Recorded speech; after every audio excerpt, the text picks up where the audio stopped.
book, again, this is a Kabbalistic text written by Kabbalist Bala Sulam Yehuda Ashlag. Book, author, story. A book is considered prior to creation. An author is the owner of the book. An author is the unification of the author and the book, which should assume the form of a story. Now, okay, if this is your first time, What? yeah, exactly. That would be the response. But let's try to really, simplify it without being nitpicking on now each and every word here. But the words in Kabbalah, they have a deep meaning that comes from their relationship with spiritual roots. The language that Kabbalists use is a unique language. We're not going to go into this now, but essentially what it's saying is that we live in a certain story.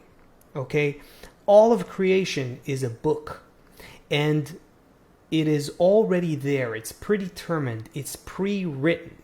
We live in a certain reality today, right? With everything that's happening, as we mentioned, and as Seth just described, with all the conflicting stories and so on.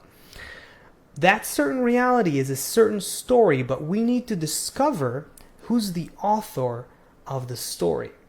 So Kabbalah says that the story is already written, and the story is the expression of the author.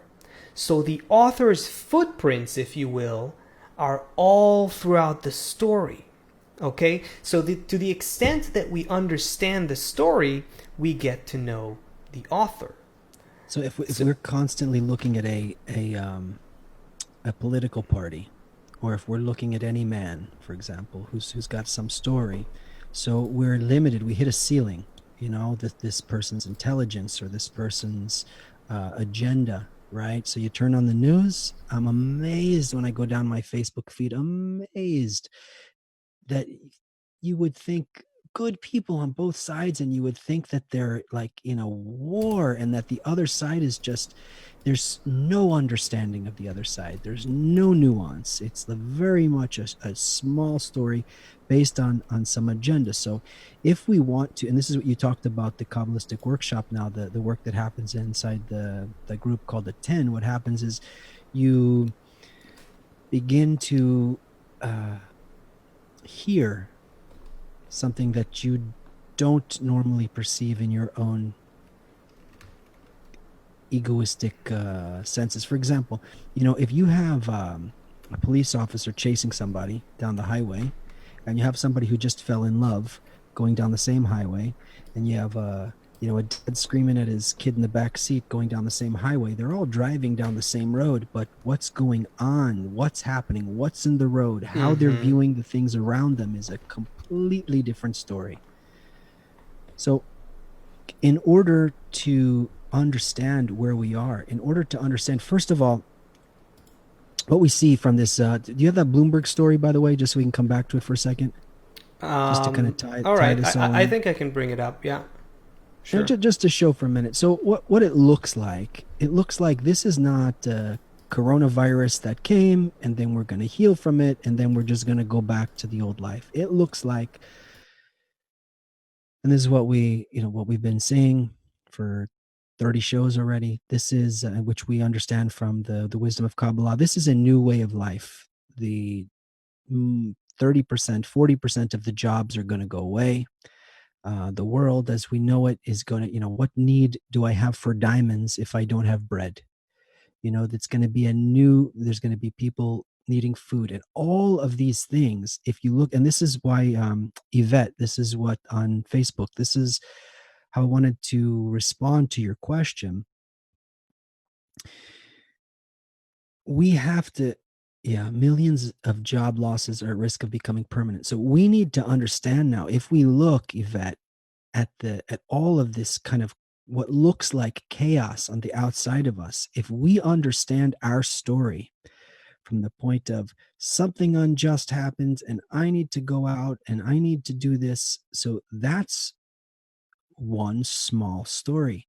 But if we look at what we call the creator, that's what it's called in Kabbalah. We can also call it nature. Bala Salam tells us that nature and the creator are the same thing. If we look at the creator's story, then there's nothing bad in creation. In fact, what's happening now is that we are that old life where we were all slaves to our work and slaves to consumerism, and there was so much inequality in the world. The Creator is cleaning that now. We have developed to the point where now it's time for our next phase. So if we continue to look at all of these things like millions of job losses and racism here and what's child abuse over there and against women over here, we look at all of the small stories, we're missing the big picture of what's going on. So the work of the Kabbalist is to make these connections between all of us here amongst the group of Kabbalists, to make these connections in our heart, to develop it and start to perceive the big story, and then we are in the process of development with the Creator. How would we going to come to what we're going to come to a world where everybody loves everybody, but yet we're still throwing all that garbage in the ocean? We're going to come to a world where everybody loves everyone, but 40% of the United States is still obese, or we're still dropping bombs on this country over here. No. So everything had to change. How is it going to change? Nature's taking care of it. Nature is taking care of it. The Creator is taking care of it right now. It's all happening. We want to start to live into the story that's happening. Now, we have to live as a Kabbalist on two different worlds. If in your world you're hanging out with your neighbors, your colleagues, and you're doing something, you're marching, you're whatever you're doing, okay, but we also want to live into this new reality. We want to see the nature, the Creator's story as well.